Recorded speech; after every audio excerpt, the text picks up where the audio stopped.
Welcome back to One Out Racing. I've bought an engine for the Slam quad bike, but that's not what we're doing today. In today's episode, I find myself unexpectedly working on the Lemon again, and for a few good reasons.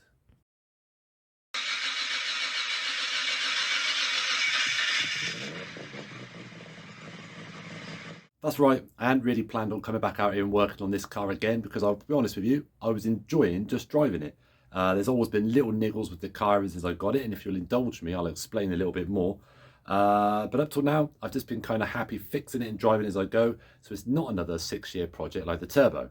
But when this car was originally bought by my friend Chris, it had the original 900cc engine in it. It wasn't running very well at all. It had dodgy sensors, alternator was out. It was running the Trofeo ECU, which dumps a load more fuel through it. That didn't agree with it either. So my friend Chris jumped straight in, got the Trofeo engine sorted out, got it dropped in there, and again, sold it to me with me knowing it still wasn't quite running properly. And in the end, it ended up being the O2 sensor was completely ruined from overfueling from before.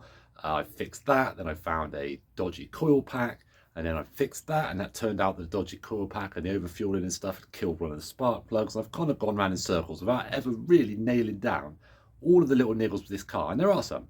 There's little things with it that proper bug me. The back box hits the bottom of the car, so when you're driving along, it taps like this because it's not quite fitted right. The actual electronics in the car, headlights, backlights, dash lights, all slightly flicker like this. You'll see them just going like on and off while the car is running. Pretty certain that's something to do with the alternator. Today's episode is going to be a bit of a weird one and something I've not done before. I actually filmed an entire episode, about 22 minutes or so once I finished editing it. I covered the first lot of jobs that I did to the car, got to the end, was just sticking some music on it and thought, this is pretty boring. I spent a lot of time talking because it was stuff that kind of needed a lot of description, and by the end of it I was like, do you know what, I'm kind of not into this, so I've decided to take a bit of a different route. For the first time ever, I've deleted the episode that I've made, and I'm going to do it instead with the One Out Racing recap. So, to start with, I had to take the back bumper off because we're starting from the back of the car and working forward. This bolt needed to be cut off. This bolt needed to be cut off. This one was missing. I managed to get these two undone. This one I had to snap the plastic bracket off. And this one actually snapped the bracket off the car. But don't worry, because I've now plastic welded this one to fix that one. I'm in the middle of plastic welding this one, and I'll have finished that shortly and welded that back onto there. I'm getting new square bolts for these, and I've fixed and repaired any little bits that needed to be done on there. That's the first job. Second unexpected job was I was having a poke around here because anyone that knows old cars, especially old Fiats, this area tends to rust a little bit. I found one tiny little patch on the back chassis leg where the bumper bracket was. I've welded a plate into that. I found a 50p size hole just inside there. Thankfully, I've ground that back with one of my new tools. And that's not too bad. It's a little bit of a pain in the butt place to do it, but I'm going to fix that as well. I've actually ground and wire brushed all this back inside there, and I've not found anything nasty, so I'm going to rust treat that and paint that later date. And it's worth noting that for once, the bumper bracket is in A1 condition on this side. You can't buy them anymore, and they're a pain to have to try and build. This side, I'm happy to say, there is no rust at all. Up inside here, it is perfect. There is no surface rust. There's nothing on the inside. There is not a repair needed. This bracket that's snapped off here, I don't know why. It must have just got brittle. There's no real rust or anything there. I'm just going to grind this back, underseal those to make this good. Now, this bracket was in not such good condition. It's got a bit of a hole in it and it's pretty crusty. But I wire brushed the heck out of it, made sure it was as clean as I could. And I painted it with the special rust-killing Ronseal paint that should keep this protected for years to come, and it is done. So that is the back, as far as rust and stuff, pretty much sorted until I underseal it later on in the video. And just in case you want a little bit of proof that I did do all the things that I just said I did, I'm going to throw in some random time lapses now of me cutting and grinding some bits and bobs, just for the fun of it. Just because, well, yeah, I put the music on it already.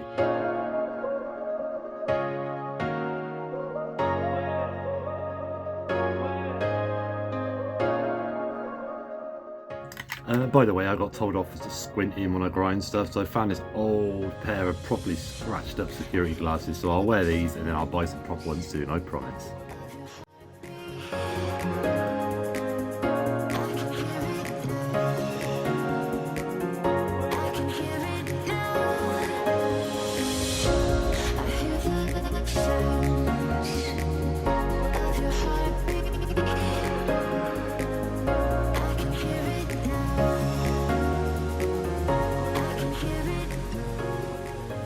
There you go. sort of proof that I did the things that I said I did. But either way, I'm going to be more happy with this episode now that I actually start jumping into this and stop talking quite so much. But yes, I'll set everything up, get the bumper back on, and we'll get cracking on this exhaust. Then we can move on to the front, flip the car around, figure out some more of the interesting things, hopefully get this thing running before we lift it back up again and get the lano guard out, get this thing smelling like a sheep. Now I'm going to stop our normal broadcasting for a cool tool alert, and I got this for Christmas. It's like a power file, finger file, call it whatever you like, but I've barely had it out of the box for more than a few minutes doing this project, and it's already been massively useful, getting into all those tiny little nooks and crannies to get to rust that you wouldn't normally have bothered getting to, and I've been able to do it. So I've already got into a few little mounting points on the bumper, ground those backs. This whole back section is basically going to get coated in like a rust proofing chip, stone chip, just so the back of this is all buttoned up. So I'm going to carry on smashing away with this thing, get all those bits done before I come back to you.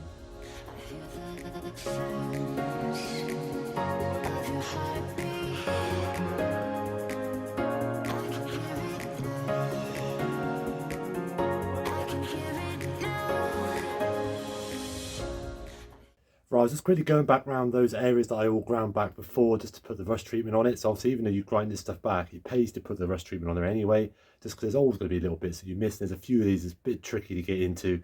So I've rust treated all of the bits that are important.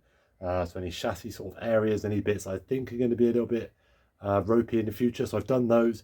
As soon as it's dry, you've got about 3 hours until you can put the stone chip over the top. So I'll leave that for now. Both sides, just inside that arch lip, just inside the actual lip itself, a bit further on, is looking a little bit ropey.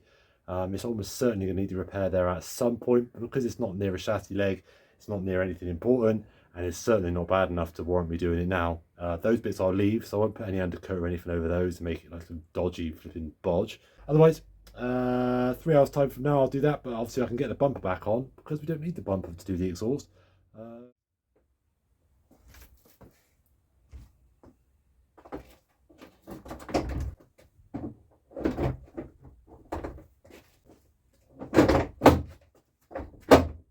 You go, just like I thought. Even with these end brackets missing, there is a tiny little gap there, but once this is bolted up, it's not going to be that bad at all. I don't think it's going to cause me any problems. Already looking better, see, and even though I know I haven't finished it. What a stroke of luck. I've actually got a little bit of good luck with the back end of this car for a change. So as I left you a second ago, I was going to put the bumper back on, get it bolted up, figure out exactly where the exhaust was going to go, then cut the hanger off, and then basically lower the hanger down so that it would basically pull the exhaust up, if that makes sense.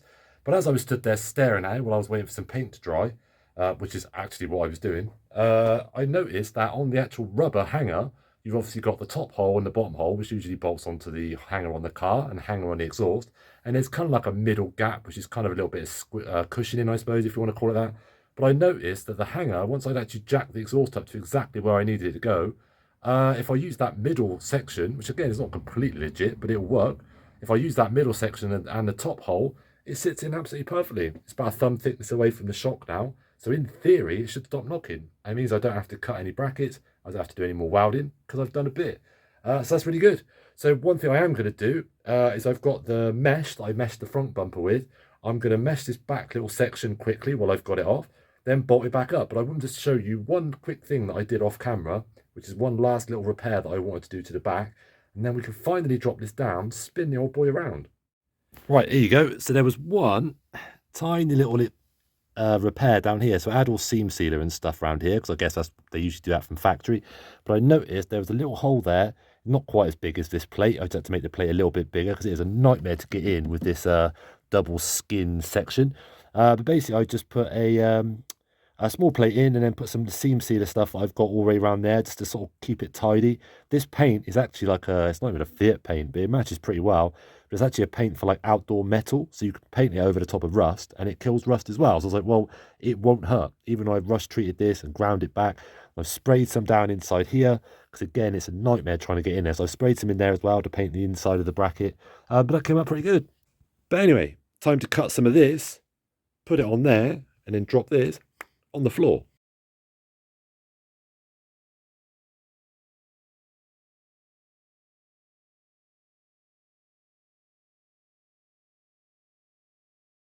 Okay, so that's the strip cut. I just used the angle grinder in the end because last time I used a pair of pliers to snip it and it took for absolutely forever.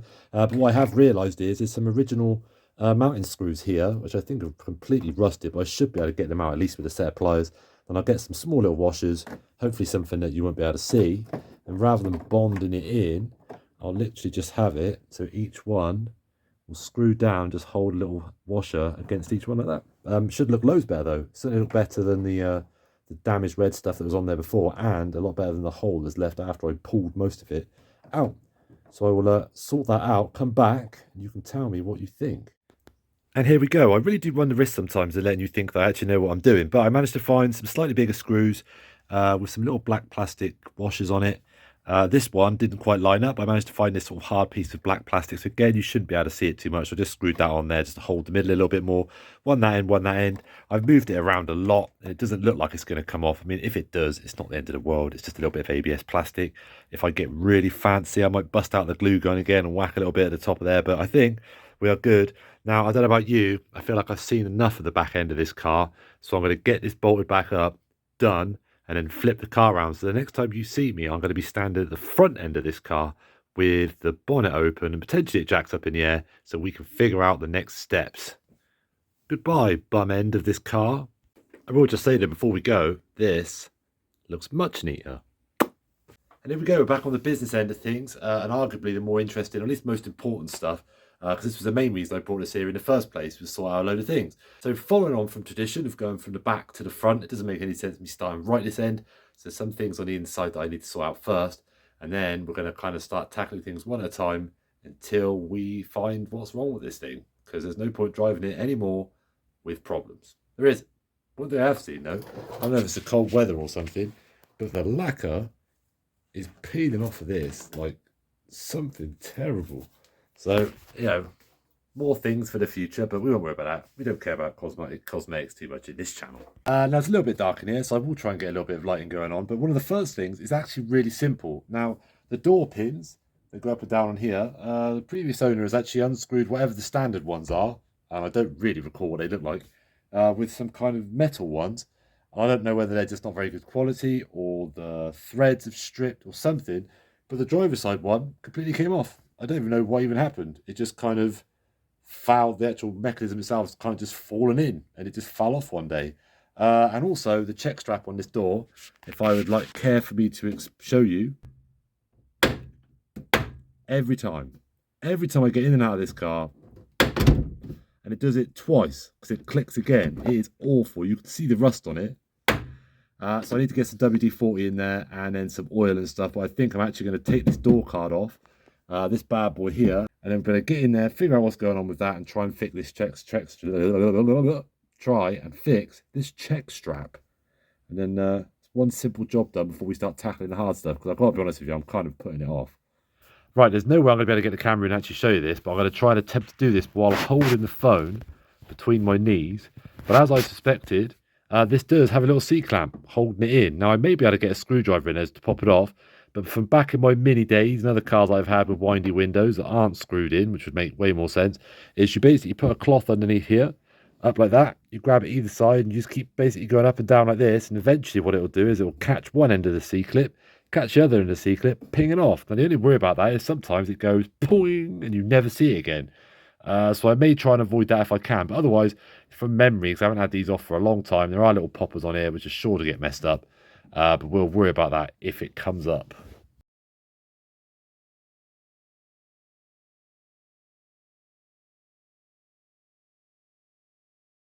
Simple as that. Now the time lapse probably looked about 3 seconds long because actually it only took me about 20 seconds to take it off. It was dead easy. I was actually wrong about this. I just got a screwdriver in and pulled the C-clip off. No need to mess around with that other technique. And I just took my time on the other ones and I didn't snap any of the little push pins, the little poppers that go in there. Now I've already found my problem. This rod was just hanging down. I have no idea why. The threads look a little bit chewed up on the very end. Like I said before, I think those pins just aren't very good quality or they're just not a very good fit. So for now, I'm going to push it back up, just put the pin that's on there back on, and then I'm going to see about getting some either stock ones or I'll just get some nicer quality ones for that. But that's pretty much easy. So I'm going to get a light in there as well in a minute, chuck loads of oil on this check strap, and that should hopefully sort that problem. And then we've solved one of our tiny little but very annoying issues, or two actually. Glub, glub, glub, glub, glub. Soak that up, my man, because I am sick of you making noise. Glub, glub, glub. I think about a litre of that should do it. Let that soak in and we'll see if it's done. Right, now let's see if that's done the job.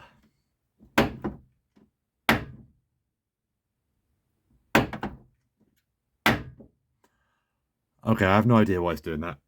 It's got about a litre of oil on there. I can't see any rusty bits. It doesn't look like anything's particularly broken. It could just be a bit bent out of shape. It could just be a Fiat Cinquecento. This specific one, in fact. So either way, let's ignore that's happened. We don't need to talk about it anymore. Move on to the next job that's hopefully slightly more satisfying. And here we are, the source of much enjoyment and stress. The engine, not me. And it's the reason why we're here. It's the reason I dragged this car into the garage in the first place. And I'm going to go through in a second exactly what we're doing, what we're trying to tackle and what we're trying to fix. I've already started taking some bits off the engine. So what I'm going to do is give you a couple of little tips along the way, just for anybody who's not had to dismantle some of the top end of this stuff, like the throttle body and stuff before. And then we'll just get into it, just tackle it as we go. So before I go into any effort of showing you how I actually have taken this stuff off at the moment, I'm going to explain why. There is a couple of little things that annoy me about this car that we should resolve while they're in here. The rocker gasket seal, the rubber seal around here leaks. I did have a spare one. I can't find it, so I've got one on order, so that'll be here soon. And I may well paint the rocker cover while I'm here. By the way, it's not until you take off some of the pipes and stuff that you actually realise there's an engine under here. With these 899s, or 903, or the 100 series engines, you just can't see them. It's all pipes, but I guarantee you there is a tiny little engine in there, the size of my hand. Anyway, one of the other things I'm going to do as well whilst I'm here is I may be replacing a couple of these pipes if I can find some black spare ones, get that done. But one of the main things for this car, and what I'm hoping will resolve my running problems, is going to be around the alternator. Now, I think I mentioned earlier on in the video that all of my lights, every single one, dash lights, actual lights, number plate lights, all do this when the engine's running. They kind of flicker. Not loads, but you can see them going boop, boop, boop, boop, boop. And I think that the alternator on here is charging the battery absolutely fine, but I think the voltage regulator coming out of it is potentially faulty, and that's causing the voltage to kind of fluctuate. And I think that is probably why it gets a weird bit of a weak spark kind of problem, and why it kind of overfuels. Sometimes it runs right. It's really, really weird. So my good mate Matt Fancy, Mr. Fiat as I like to call him, has got one on the way to me. He's a top bloke, loads of Fiat parts, loads of knowledge. Like I said, he's a real nice dude. So that's a good combination in my book. So he's thrown in a box. He sent it to me. He's going to let me fit it first, see if it resolves the problem, and then I'll sort out paying him and stuff on that. It's not a horrible job, but obviously now I've got the catch can, the air filter, and I've taken some other little bits off. This is going to be all the easier. So that's going to be the main thing. And while we're in here, let's just say that does resolve the problem. I'm still going to replace a couple of things while I'm here. This coolant temperature sensor here, that failed before, and this is literally one out the bottom of my toolbox. It's proper jank, so I've got a new one of those. And the O2 sensor, that's only about a year old, but with the amount of bad running this car's had with overfueling, that sensor's probably had a hard time. So again, I've got a spare one of them. And then whilst I'm here, I will just touch up, tidy up, and tinker with any other little bits that we need to do. So I'm just going to quickly stop this bit, explain a few little top tips for removing the throttle body and a few other little bits, and then we'll just crack on with the actual fixing of jobs. Now, if you've not done this before, it might seem a little bit daunting taking stuff off a car, especially one that's got so many, at least seemingly, wires and pipes, but it's not as bad as you'd think. Now, the throttle body itself has actually only got 2 Allen bolts holding it in, but before you do all that, you've obviously got to remove a few parts. One of the main things you've got, or two of the main things are actually on this, is you've actually got water or coolant going through the throttle body back up into the bottle to keep the throttle body warm in cold temperature. Completely pointless unless you live somewhere that gets that cold, but you know. But what you have to remember is anything that is above this level, water-wise, it's going to want to come out of this pipe as soon as you pull it off. So literally just have a bottle ready, pull it out, quickly tip it in, and all the coolant will go into there. Nice clean bottle, and then you can put it back in afterwards. Job done. You can undo the cap. That'll make it come out a little bit quicker. The other one is the fuel pipes. So there's the fuel in is at the front, fuel return is at the back. Now, especially if you've just moved this, you've just driven it into the garage or you've moved it outside, there could be pressure in the fuel system. So just go around the back, pop the fuel cap off. You may hear it hiss. You might hear that sometimes when you go to a fuel station. That's basically what it is. And I'll just release some of the pressure. So then when you pop that off, you just have to put a little glass or something underneath it, catch that tiny little bit of fuel in the line, and it won't spray out under pressure. There you go, just a reference. That is all the fuel that will come out those lines, generally speaking. So it's not very much at all. Like I said, just chuck it back in your jerry can or something, or just pour it back into the car. Don't set fire to it, because you'd be surprised how nuts that tiny amount of fuel will go. Ask me how I know. And a final fuel tip is actually there's a surprising amount of fuel in these throttle bodies as well. That's just basically stored in like the little chamber and stuff in there. So just keep it tipped up this way. So obviously if you lie it flat or tip it down, it's just going to get even more fuel everywhere. Just keep it in a little tray and stuff anyway, just to be sure. And that's pretty much it. There's not really much else to it. All the wires and connectors you'll see, look, they're all kind of bent into the shape of where they actually go on the throttle body. But again, you can't get them in the wrong place because they basically only one connector per thing. So don't worry about labeling them up. But if you're going on to take off any other stuff on this, my one bit of advice is if there's an earth cable or a connector that's a little bit in the way, but you don't need to take it off, I would take it off anyway. I could get this off for sure without taking off any of these other little bits. But sometimes you could take a job that would take you 10 minutes of loads of annoyance and trying to get round wires and stuff like that. And it might take you basically the same amount of time, but it'll just be more relaxing just to take off a couple of extra bolts and stuff like that. So that's exactly what I'm going to do. I'm going to remove a few other bits, remove some wires, and then we'll crack on with, I reckon, taking off the alternator first, just so I don't run any risk of dropping bolts inside the engine. It is worth mentioning while I'm here, although I think I know what the problem is and I know I'm coming in here to tackle certain things. As you would have seen from the back of the car, I found stuff I wasn't expecting. I am going to be going to this worst case scenario. I'm going to try and do a compression check on it at some point. I might even do that in a minute before we get too far into stuff. I'm going to make sure the head gasket doesn't look like it's gone. All those kind of slightly more worst case scenario things. I'm pretty confident that it isn't, and all that stuff's fine. I compression checked this a little while ago. Nothing terrible's happened since. So, we'll keep an open mind on this one. But for the time being, let's assume those are the jobs we're going to do. And I've decided I think we should probably end the episode there. I appreciate it's been a bit of a random one with a few kind of random jobs, but they all needed doing.